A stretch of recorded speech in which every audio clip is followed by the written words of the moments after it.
حویلی کی تمام عورتیں عزت شاہ سے ملنے کو بے قرار تھیں۔ آخر انہیں اس گھر کے سب سے خوبرو مرد نے چنا تھا۔ مہر خان نے سب اپنی مرضی سے کر دیا تھا۔ روم کا پورا ڈیکوریٹ بدل دیا گیا تھا۔ ساری سجاوٹ اس نے خود کروائی تھی۔ سردار حشتم بس اسے خوش دیکھ کر خوش تھے۔ کل اس کی بارات تھی۔ پورے شہر کو مدعو کیا گیا تھا۔ سارے انتظامات مکمل تھے۔ اب تو خوش ہونا میرے شیر، سردار حشتم نے اس کے کندھے پر بازو ٹکراتے اسے حصار میں لیتے کہا۔ وہ جو کل کی تیاروں پر نظر ڈال رہا تھا مسکرایا۔ بہت بابا جان، آئی لو یو سو مچ، سب آپ کی وجہ سے ہے۔ میں بہت خوش ہوں۔ شاید خوشی بھی جھوٹا لفظ ہے۔ یہ میری زندگی کا بہترین دور ہے۔ خوشی اس کے چہرے سے جھلک رہی تھی۔ گھر کی عورتیں مزید متجس ہو گئی تھی۔ انہوں نے مہر خان کو اتنا مسکراتے اور خوش پہلے کبھی نہیں دیکھا تھا۔ اگلے روز پورا شہر مدعو تھا۔ لوگ صرف مہر خان کے دلہن کو دیکھنے کے لیے آئے تھے اور سامنے سے اپنے باپ کے ساتھ چلتی آ رہی تھی۔ اس کے آتے ہی وہاں چہ گوئیاں شروع ہو گئی تھی۔ وہ حسین لگ رہی تھی بہت، لیکن نہیں، چرچے اس حسن کے نہیں، اس کے پہناوے کے تھے۔ ڈیپ ریڈ ٹیل لہنگا جس کی ٹیل پیچھے تک پھیلی تھی، سب ٹھیک تھا، لیکن کچھ تھا جو اسے وہاں کے ماحول کے لیے غیر مناسب بنا رہا تھا۔ وہ تھا اس کا عرف شولڈر چولی۔ وہاں کی عورتوں نے اسے خاص پسند نہ کیا تھا، لیکن مردوں کو وہ عورت ایک آنکھ نہیں بھائی تھی۔ سردار حشتم کی آنکھیں سرخ تھیں۔ آج تک انہوں نے کسی کو موقع نہیں دیا تھا کہ کوئی ان کے خاندان پر کوئی جملہ کسے، لیکن آج اس ایک لڑکی نے بھرے بازار میں انہیں رسوا کروا دیا تھا۔ مہر خان کو بھی اس کی حرکت شدید ناگوار گزری تھی۔ گھر کی تمام عورتوں کو وہ خاص پسند نہ آئی تھی، کیونکہ اس نے کسی سے بھی سیدھے منہ بات نہیں کی تھی۔ مہرین نے اس کا ایٹیٹیوڈ دیکھتے اسے بلانا ضروری نہیں سمجھا تھا، اور عین نے اپنی حالت کے پیش نظر آ نہیں پائی تھی۔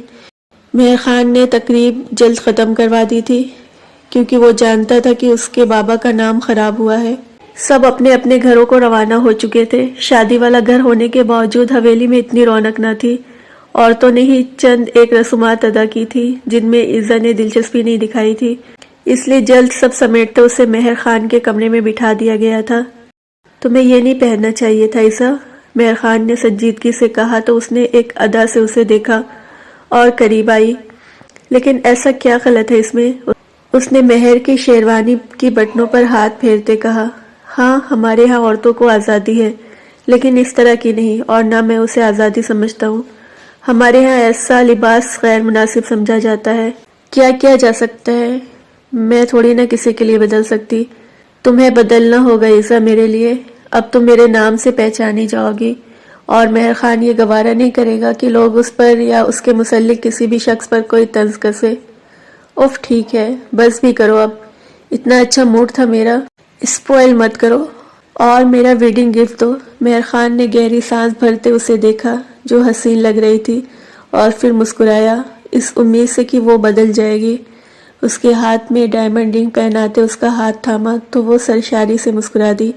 ایک ہی گفٹ لائے ہو؟ اس نے مہر خان کے قریب آتے کہا تو مہر خان نے جھٹکے سے اسے حصار میں لیا۔ ہاں، آج کے لیے ایک ہی، پر مجھے اور چاہیے تھے۔ اتنی ساری چیزیں، اس نے مہر کی آنکھوں میں آنکھیں ڈالتے کہا تو وہ مسمرائز ہوا۔ کوئی اتنا حسین کیسے ہو سکتا ہے؟ یہ محبت ہی تھی جو مہر خان کو اس کی کوئی بھی بات بری نہیں لگی تھی، نہ اس کے اپنے تحفے کا اتنا کھلم کھلا مانگنا، اور نہ روایتی دلہنوں کی طرح شرمانا لجانا، بلکہ آنکھوں میں آنکھیں ڈال کر خود سے قریب آنا۔ بعد میں دلوا دوں گا جو چاہیے ہو، پہلے سنو کہ کتنی محبت ہے مجھے تم سے، مہر خان نے اسے حصار میں لیتے کہا، اور پھر اپنی محبت میں اسے پور بھگو دیا۔ کھڑکی سے جھانکتا چاند بھی آج پوری طرح نہیں نکلا تھا۔ شاید اسے بھی اندازہ تھا کہ مہر خان کی زندگی کا اجالا بہت جلد کھونے والا ہے۔ کھڑکی سے جھانکتا چاند بھی آج پوری طرح نہیں نکلا تھا۔ شاید اسے بھی اندازہ تھا کہ مہر خان کی زندگی کا اجالا بہت جلد کھونے والا ہے۔ عین نے واپسی میں وہی روٹین اپنا لی تھی۔ اسے لگتا تھا وہ ایک روبوٹ ہے جو اپنی زندگی شہنواز کے مطابق جی رہی ہے، اور یہی حقیقت تھی۔ آج اسے صبح سے خود کی طبیعت خراب محسوس ہو رہی تھی۔ اب بھی وہ اسے کپڑے دیتی اسے واش روم بھاگی تھی۔ شہنواز نے منہ بسوڑتے اس کی حرکت دیکھی اور باہر نکل گیا۔ وہ بھی منہ صاف کرتی باہر نکلی اس امید سے کہ شاید وہ اس سے اس کا حال احوال ہی پوچھ لے۔ وہ بھی ناشتے کی ٹیبل پر آئی، آملیٹ کو دیکھ کر اس کا جی متلایا۔ یہی وجہ تھی کہ وہ اپنا چمچ پلیٹ میں صرف گھما رہی تھی۔ این بیٹا کھاؤ، کیا کر رہی ہو؟ ابھی نازیہ خان نے اپنی بات مکمل نہ کی تھی کہ وہ بھاگ کر کچن میں لگے سنک پر جھکی۔ سب عورتیں اس کے پیچھے آئی تھی۔ مردوں نے بھی تشویش سے کھانے سے ہاتھ روک دیا تھا۔ اس کی طبیعت نہ سنبھلتے دیکھ کر ڈاکٹر کو بلایا گیا تھا اور ڈاکٹر کی دی خبر نے پوری حویلی کے ماحول کو بدل دیا تھا۔ خبر ہی کچھ ایسی تھی، وہ اس حویلی کو اس کا پہلا وارث دے رہی تھی۔ سردار حشتم اور دراب خان نے پورے شہر میں مٹھائیاں بانٹی تھی، لیکن جس شخص کو خوش ہونا تھا وہ ویسے ہی بیٹھا تھا، نارمل، جیسے کسی اور کے متعلق بات ہو رہی ہو۔ اس کا سارا دھیان تو شہر میں اٹکا تھا۔ وہ ضروری کام کا کہتا شام کو ہی اس شہر روانہ ہو گیا تھا۔ سب نے کچھ خاص توجہ نہیں دی تھی، لیکن عین خان کا دل ایک بار پھر برا ہوا تھا۔ اس سے لگا تھا کہ شاید یہ خبر اس کے دل میں کوئی گنجائش پیدا کرے، لیکن وہ اپنی زندگی کی رنگینیوں میں گم تھا۔ سب اس کا بہت دھیان رکھتے تھے، وہ خود بھی اب خوش رہنے کی کوشش کرنے لگی تھی۔ ماں بننے کے احساس ہر احساس پر بھاری تھا۔ شہنواز اندر داخل ہوا تو وہ اس کے کپڑے نکالنے کے لیے آئی۔ عین بات سنو، اس کا نرم لہجہ عین خان نے ایک نئی امید بھر گیا تھا، جیسے سب بدل جائے گا۔ عورت کتنی بیوقوف ہے نا، مرد کے ایک بار ہنس کر بات کر لینے سے ہر غم ہر ظلم بھلائے اس کی طرف بھاگی چلی جاتی ہے۔ جی، اس نے کہا تو شہنواز نے اس سے صوفے پہ بیٹھنے کا کہا۔ وہ بھی جھجکتی بیٹھ گئی۔ مجھے یہ بچہ نہیں چاہیے تم سے۔ اس کی بات سنتے ہی عین خان کو لگا ساتوں آسمان اس کے سر پر گریں گے۔ وہ یہ بات تو کم از کم اس سے ایکسپٹ نہیں کر سکتی تھی۔ آپ کا دماغ خراب ہے، آپ باپ ہیں اس بچے کے، عین نے کھڑے ہوتے کہا۔ ہاں لیکن میں کہہ رہا ہوں نا، مجھے یہ نہیں چاہیے، شہنواز اب کی چیخ کر بولا۔ لیکن کیوں؟ عین نے ایک آخری کوشش کی تھی کہ تاکہ اس کے دماغ میں چلتی گندگی کو سن سکے۔ کیونکہ مجھے تم سے اپنی اولاد نہیں چاہیے، میں جلد دوسری شادی کر لوں گا اور اسی سے اپنی دوسری اولاد۔ ابھی وہ اپنی بات پوری کرتا کہ وہ بے ہوش ہو کر گر چکی تھی۔ شہنواز نے بیزاری سے اسے دیکھا، اس کے اندر کی انسانیت مر چکی تھی۔ باہر نکل کر اس نے یہاں وہاں دیکھا۔ مہر کو دیکھتے اس نے آوازیں دے کر عین کو دیکھنے کا کہا اور پھر باہر نکل گیا تھا حویلی سے۔ ڈاکٹر نے اسے خود کا دھیان رکھنے کا کہا تھا، ابھی شروع کے دن تھے اور وہ کافی کمزور تھی، سو احتیاط ضروری تھی۔ وہ اندر ہی اندر ڈپریشن کا شکار ہو رہی تھی۔ اسے خطرہ تھا کہ شہنواز اس کے بچے کو کوئی نقصان نہ پہنچا دے۔ کیا بکواس کر رہی تھی نیچے؟ اسے کمرے میں لا کر جھٹکے سے چھوڑتا اس نے۔ کیا کیا ہم نے؟ اپنی بہن کے حق میں آواز اٹھائی ہے نا ہم نے، بہن نے عام سے انداز میں کہا۔ تمہاری بہن کے منہ میں زبان نہیں تھی، لیکن آپ کے بھائی کی مار پیٹ نے وہ بھی چھین لی۔ آپ کو پتہ ہے اس دنیا میں سب سے زیادہ تکلیف دہ کیا ہے؟ خود کی عزت کو بھرے بازار میں نیلام ہوتے دیکھنا، خود کے مرد کو انسان سے حیوان بنتا دیکھنا۔ لوگوں کا کہنا آسان ہے کہ ان کا آپس کا معاملہ ہے، لیکن کیا انسانیت باقی نہیں بچی؟ میں ہمیشہ سے خاموش رہی ہوں، لیکن آج اپنی بہن کی حالت مجھ سے دیکھی نہیں گئی، اسے اتنے برے طریقے سے مارا گیا ہے۔ آپ مرد صرف ایک عورت پر بدتری حاصل کرنا چاہتے ہیں، آپ کامیاب ہو جائیں گے کیونکہ آپ کے زور بازو میں طاقت ہے اور ہم معمولی سے وجود جنہیں روت دیا جاتا ہے۔ کیا ایک بھی پل خیال نہیں آیا ہوگا ان کے سینے میں کہ اگر کل کو ان کی بیٹی کے ساتھ بھی ایسا سلوک ہو تو وہ کیا محسوس کریں گے؟ مہرین، ابھی میری بات مکمل نہیں ہوئی۔ آپ لوگوں کو لگتا ہے کہ آپ عورت کے ساتھ کچھ بھی سلوک کریں گے لیکن وہ آپ سے محبت کرتی رہے گی، یہ ممکن نہیں ہے۔ اگر آپ اس کو عزت نہ کی تو محبت بھی ایک گالی ہے ہمارے لیے۔ فاضل خان نے دھیرے سے اسے حصار میں لیا۔ وہ جو کہہ رہی تھی بالکل بجا تھا، لیکن تمہیں سب کے سامنے ایسے بات نہیں کرنی چاہیے تھی۔ فاضل خان نے اسے اس کی غلطی کا احساس دلانا چاہا۔ لیکن کبھی تو اپنی غلطی مانا کرو مہرین خان، ایسا ممکن نہیں ہے کہ ہر بار تم حق پر ہو۔ ہر بات کرنے کا ایک طریقہ ہوتا ہے۔ تم آہستہ آواز اور آرام سے اپنی بات کہہ سکتی تھی۔ کیا ویسے میری بات سنی جاتی؟ اس نے گہری سانس بھرتے کہا۔ آغاز تو کرتی، آواز اونچی کر لینے سے بات کا مفہوم نہیں بدل جاتا۔ وہ سب بڑے ہیں تم سے، میں امید کرتا ہوں کہ آئندہ تم لوگوں کے سامنے تہذیب سے پیش آؤ گی۔ فاضل خان نے اس کے بالوں پر لب رکھے اور نکلتا چلا گیا۔ وہ اسے سوچنے کا موقع دینا چاہتا تھا۔ وہ واپس شہر چلا گیا تھا۔ اب کی بار واپسی پر اس نے کافی ہنگامہ کیا تھا کہ وہ عین کو چھوڑنا چاہتا تھا۔ وجہ پوچھنے پر اس نے سب کو بتا دیا کہ وہ کسی دوسری عورت سے شادی کرنا چاہتا ہے۔ سب سن کر خاموش ہو گئے تھے۔ لیکن ابھی یہ ممکن نہیں، تمہارا بچہ بھی اس دنیا میں نہیں آیا، زینب خان غصے سے بولی۔ یہ اولاد انہیں روزانہ ذلیل کرواتی تھی۔ مجھے یہ بچہ نہیں چاہیے، میں اسے بتا چکا ہوں، تو جلدی فارغ ہوئیے اس مسئلے سے۔ تم اپنی اولاد کو مسئلہ کہہ رہے ہو، بے غیرت انسان۔ سردار ہشتم نے آگے بڑھتے اس کے چہرے پر ایک تھپڑ دیا تھا۔ ہاں نہیں چاہیے اولاد مجھے، اس عورت سے نفرت ہے مجھے، نفرت۔ میں مار دوں گا اسے جان سے۔ اس نے عین کی طرف بڑھتے اسے زور سے دھکا دیا تھا۔ یہ سب منٹوں میں ہوا تھا، کسی کو اندازہ نہیں تھا کہ وہ ایسا کرے گا۔ اس کا دھکا اتنا شدید تھا کہ عین پیچھے جا گری تھی۔ سر ساتھ بڑی میز سے ٹکرایا تھا جہاں سے خون بھلا بھل نکل رہا تھا۔ مہر خان نے بھائی کو دھکا دیتے باز رکھا تھا ان سب سے۔ ایزا ایک طرف کھڑی سب تماشا دیکھ رہی تھی۔ سب اسے کچھ کہتے کہ عین خان کی چیخ پوری حویلی میں گونجی تھی۔ سب کو ایک ہی خطرہ تھا کہ کہیں اس بچے کو، لیکن ہونی کو کون روک سکتا تھا؟ دیکھیں، میں نے آپ کو پہلے بھی بتایا تھا کہ اس کیس میں بہت کمپلیکیشن ہے، یہ کافی کمزور ہے اور ڈپریشن کا شکار ہے، لیکن آپ نے احتیاط نہیں کی۔ سو یہ تو اب ٹھیک ہے، لیکن سوری، ہم بچے کو نہیں بچا سکے۔ یہ الفاظ اس نے اپنے کانوں سے سنے تھے اور پھوٹ پھوٹ کر ایسا روئی تھی کہ کوئی اسے سنبھال نہیں پایا تھا۔ میں اسے کبھی معاف نہیں کروں گی، کبھی نہیں۔ نفرت ہے مجھے اس 2 ٹکے کے آدمی سے جو اپنی ہی اولاد کا قاتل نکلا۔ وہ چیخ چیخ کر کہہ رہی تھی۔ اس نے خلا لینے کا فیصلہ سب کے گوش گزار دیا تھا۔ اگلے ہفتے وہ دبئی کے لیے نکل گئے تھے، وہ بھی ایزا کی فرمائش پر۔ سردار ہشتم چاہتے تھے کہ ابھی وہ گھر پر ٹھہرے کیونکہ مہمانوں کا آنا جانا کافی تھا، لیکن ایزا نے مشکل سے 1 ہفتے انتظار کیا تھا اور ضد لگائی تھی کہ اب جانا ہے بس۔ وہ کہیں باہر گھومنا چاہتی ہے۔ مہر خان کو اس کی بات ماننا پڑی تھی۔ 1 مہینہ گزارا تھا انہوں نے وہاں۔ وہ 1 مہینہ مہر خان اور ایزا شاہ کی زندگی کا بہترین 1 مہینہ تھا۔ ایزا خان نے وہ سب منوایا تھا مہر خان سے جو وہ چاہتی تھی۔ ایسا نہیں ہے کہ مہر کو سب پسند تھا، یہ محبت اچھے اچھوں کو بدل دیتی ہے۔ وہ تو ایک عام سا انسان تھا، نہیں جانتا تھا کہ ہر عروج کے بعد زوال ہے۔ واپس آتے ایزا شاہ بنا کسی سے ملے سو گئی تھی۔ وہ سب سے پہلے اپنے ماں باپ سے ملنے گیا تھا اور گھنٹہ ان سے بیٹھ کر باتیں کی تھی۔ گھر کے سبھی لوگوں کا حال احوال جانا تھا اور یہ بھی کہ شہنواز اپنے ہی بچے کی جان لے کر اب بھی غائب تھا۔ اسے افسوس ہوا تھا، اسے ہمدردی تھی دلی عین خان کے ساتھ جس کے ساتھ یہ سب ہوا تھا۔ بابا تو اب کیا کرنا ہے؟ اس نے پرسوچ انداز میں پوچھا۔ عین اب مزے شہنواز کے ساتھ نہیں رہنا چاہتی، وہ علیحدگی چاہتی ہے، انہوں نے سنجیدگی سے کہا۔ تو ٹھیک ہے، دلوائیں خلا، کس بات کی دیری ہے؟ کیا ہم اس بات کا انتظار کر رہے ہیں کہ لالا اسے جان سے مار دے؟ لیکن یہ معاملہ اتنا آسان نہیں ہے، ہم عین بیٹی کے بارے میں سوچ رہے ہیں، اس کے آگے ساری زندگی پڑی ہے، اکیلے کیسے؟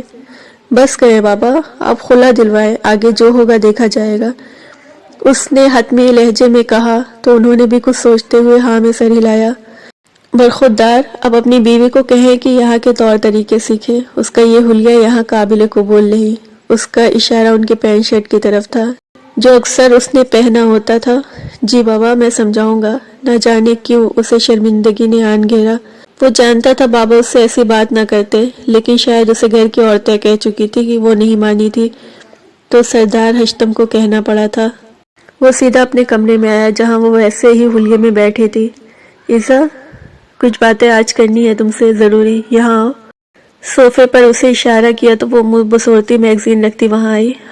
ہم بولو، واٹس ایپ کے اسٹیٹس چیک کرتے بولی۔ تم اب یہ پینٹ شرٹ نہیں پہنو گی، کرتا شلوار پہنو، اچھا لگے گا تم پر، اور ایک قسم کا چینج بھی ہو جائے گا۔ اس کی بات سنتے ایزا شاہ نے جھٹکے سے سر اٹھایا۔ Are you quitting? مہر، میں کیوں اپنا پہناوا کسی کے لیے بدلوں گی؟ کسی کے لیے نہیں، میرے لیے۔ اس نے اب کی سخت لہجہ اپنایا۔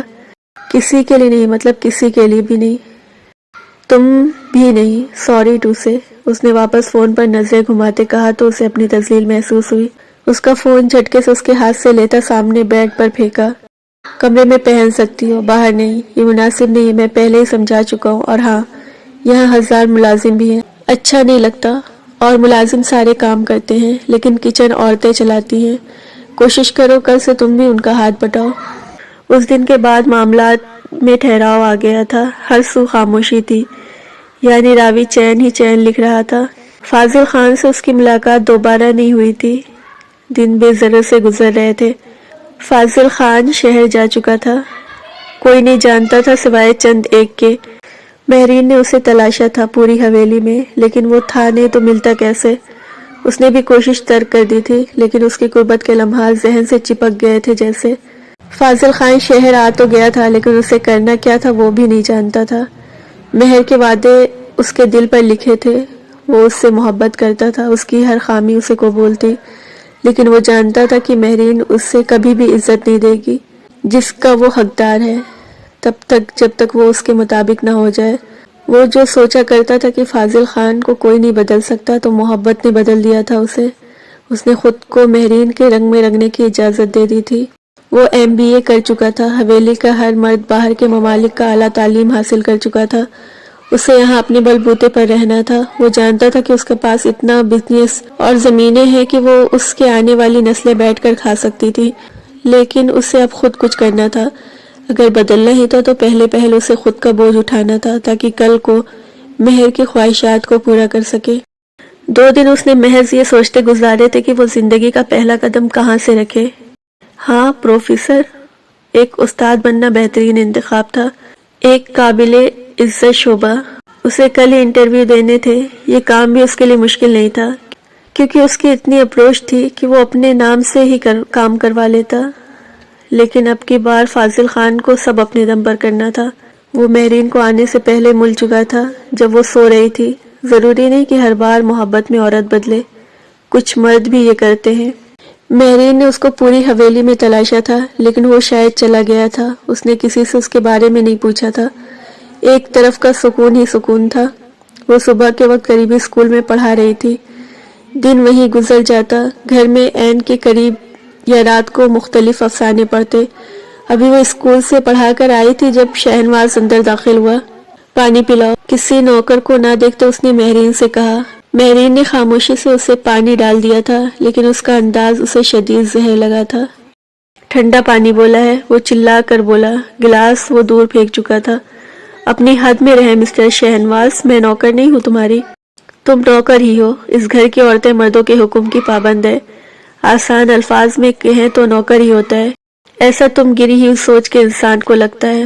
مت بھولو کہ تمہیں جنم دینے والی بھی ایک عورت ہے. وہ چیخ رہا تھا لیکن مہر کا انداز آہستہ تھا. ٹھنڈا پانی لے کر آؤ فوراً. اس سے پہلے کہ اس نے انگلی اس کی طرف گھماتے حکارت سے کہا. او پلیز، میں عین نہیں ہوں.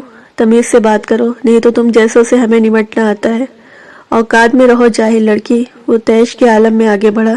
اس وقت جاہل تو آپ لگ رہے ہیں، وہ بھی پڑھے لکھے جاہل. اور ہاں، دور رہ کر بات کریں، نہیں تو کیا کروں گی.